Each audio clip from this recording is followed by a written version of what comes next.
Hey folks, this is JR with DIY Prepper. Welcome to the channel.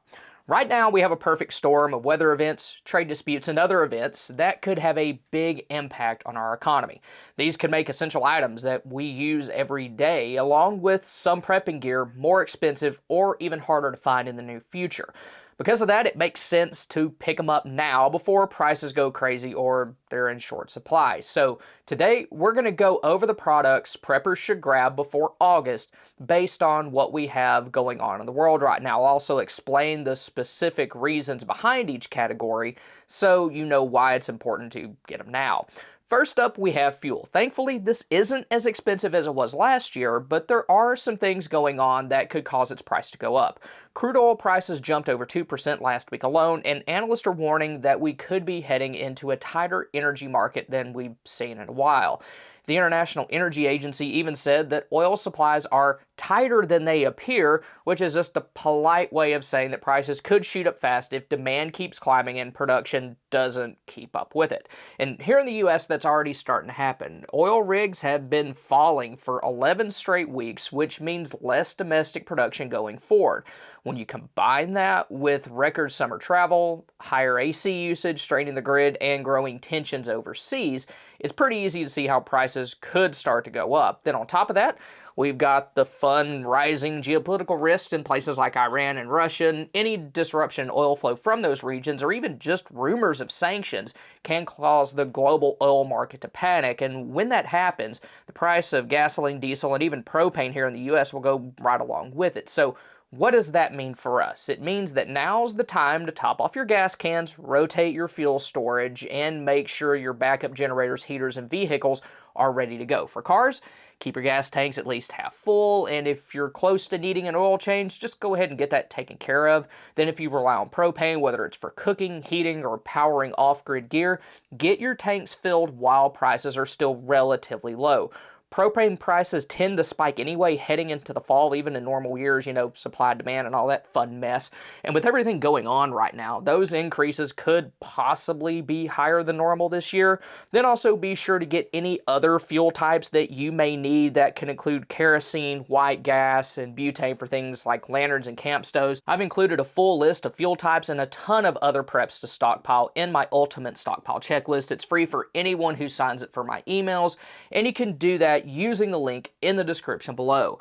Next up, we have something that every prepper should take very seriously, and that's having clean, drinkable water. Between this summer's heat waves, ongoing drought in like the Southwest, and boil water notices popping up all over the country, it's clear that we can't rely on the tap always being safe or even working at all. And when there's a major disaster, whether it's a hurricane, wildfire, or power outage, water systems are one of the first things to fail. Water treatment facilities rely on electricity to operate, so if the grid goes down, so do they. Then things like floods can cause wastewater to escape and contaminate other water sources, and because of this, we're seeing higher demand for bottled water and purification gear in areas dealing with those types of events. So be sure that you have plenty of water stored at your home in portable water containers or bulk containers like 55-gallon drums, along with ways to purify additional water as needed. Then after water, we have food, and this one's particularly important because over the past couple of weeks, we've started to see some pretty major warning signs that prices are about to spike and certain products might even become harder to find. First up, we have coffee and orange juice, which are two things that a lot of folks just can't function without in the morning. The U.S. is currently considering a 50% tariff on Brazilian imports, which is where we get a significant amount of both. And we're not just talking about a few coffee brands either. This would hit a huge portion of the U.S. coffee supply. Industry experts are saying this move could send retail coffee prices through the roof, and it's not a maybe someday thing either. The deadline for a deal's August 1st. Then the same goes for orange juice. Brazil supplies over half the oranges that we use to produce orange juice in the U.S., and if you think Florida can pick up the slack, they can't. Between hurricanes, disease, and bad harvest, Florida's orange production's been in the tank for years now. So if that tariff hits, it's going to raise the cost of every bottle and frozen concentrate pack on the shelf. And it's not just imports causing problems. Even domestic crops are taking a hit. Right now, fresh fruit prices are climbing at a time when they're usually at their lowest. We're seeing grapes, blueberries, and especially peaches going up in the middle of peak harvest season, and that's not normal. A lot of that has to do with heat waves and other erratic weather that's hurt the peach harvest in places like Georgia and California. Reports are saying that national peach production is down significantly and prices could go up 15% or more as the supply gets tighter. That's going to affect fresh fruit, canned fruit, fruit jams, and even things like baby food that use peaches as a base. So here's what I would recommend doing. Start by topping off your dry pantry staples now, things like rice, pasta, flour, cornmeal, and canned fruits and vegetables. Those are just always good items to have that give you calories, flexibility, and a long shelf life. The price of rice is also fairly stable right now, especially since India has lifted their export ban on some varieties. Then if you drink coffee or orange juice on a regular basis, go ahead and grab some extra. Freeze-dried instant coffee, vacuum-sealed beans, and shelf-stable juices can all be stored for a long time. Just don't wait until the tariff hits and you're staring at $10 orange juice and coffee you have to sell a kidney to be able to afford. And if you preserve your own food, whether you're canning, freeze drying, or vacuum sealing, get ahead of the curve, especially on fruit. Grab what you can while it's still available and lock in those calories now before prices go up even more. Food inflation is never going to go away, and when multiple global events all hit at once like tariffs and crop failures, it just all goes into overdrive. So prepare now, that way you won't be caught off guard when prices do go up or things get harder to find. Another big category we should all be paying attention to right now is medications and first aid supplies, because if you've been to the pharmacy lately, you might have already noticed some shelves are looking a little more thin than usual and prices are starting to creep up. But there are a few reasons for that. First, a big chunk of our medications, especially common ones like ibuprofen, acetaminophen, antihistamines, and even basic antibiotics are either made overseas or rely on active ingredients that come from places like China and India. And while that's been going on for a while, the situation's gotten more fragile over the past few weeks. We're now seeing increased tariff pressure on pharmaceutical imports, which when combined with rising freight costs, port congestion, and a stressed out supply chain, it doesn't take much to cause delays or price spikes at your local drugstore. Then weather events can affect supplies of medications or first aid items as well. While those usually affect things on more of a local level, you'll still see people buying up every bottle of Tylenol and Imodium that they can find, and if that happens in your area and you're not already stocked up, then you may be out of luck. So to deal with all that, build a solid stockpile of your most used over-the-counter meds for your household. That could include things like acetaminophen, ibuprofen, and aspirin for pain relief, allergy meds like diphenhydramine and loratadine, antidiarrheals like loperamide, antacids, and then electrolyte packets to help prevent or treat dehydration. Also, take a look at your first aid gear. Make sure you have bandages in various sizes along with gauze and medical tape, antiseptics like iodine, alcohol pads and hydrogen peroxide, gloves, thermometers, and more advanced items like tourniquets and hemostatic bandages to help deal with heavy bleeding before you can get somebody to real help. But probably the most critical thing of all is to make sure that you have plenty of your prescription medications, especially if you need them to deal with serious chronic conditions like heart disease or diabetes. Talk to your doctor about getting a backup supply or go through a company like Jase Medical that sells those. Then if you can't do either one of those, at the very least, refill your prescriptions as soon as you're allowed to and don't wait until the last minute.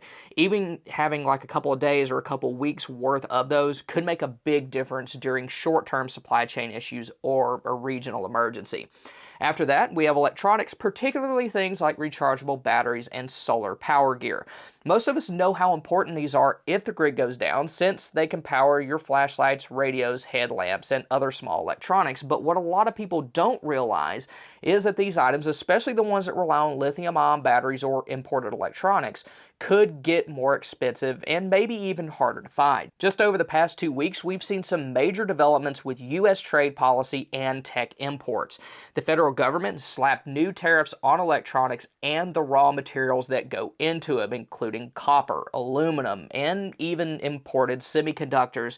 And that matters a lot when you realize how many of the products that we rely on are built overseas or rely on components that are sourced from overseas. That includes things like USB power banks, portable solar panels, rechargeable batteries, LED lanterns, and even power stations.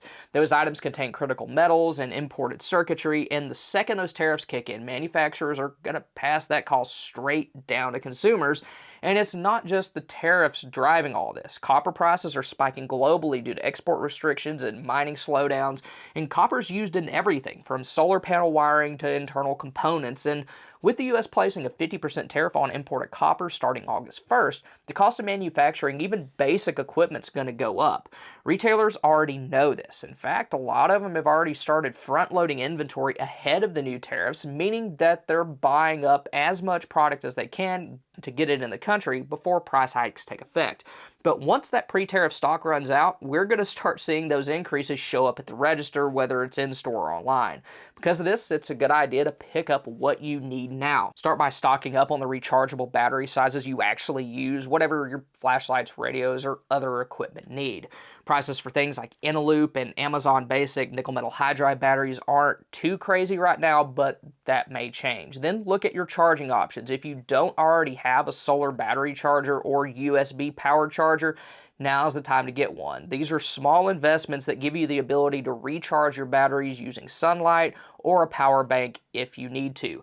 A charger like this one that uses a USB-C cable can be connected to solar power stations and even directly to some solar panels, and also USB battery banks. Then small portable panels are good to have as well. Even if it's just a basic 20 or 30 watt foldable unit, they work well for charging phones, radios, and battery banks, and they're also small enough to keep in a bug out bag or blackout kit.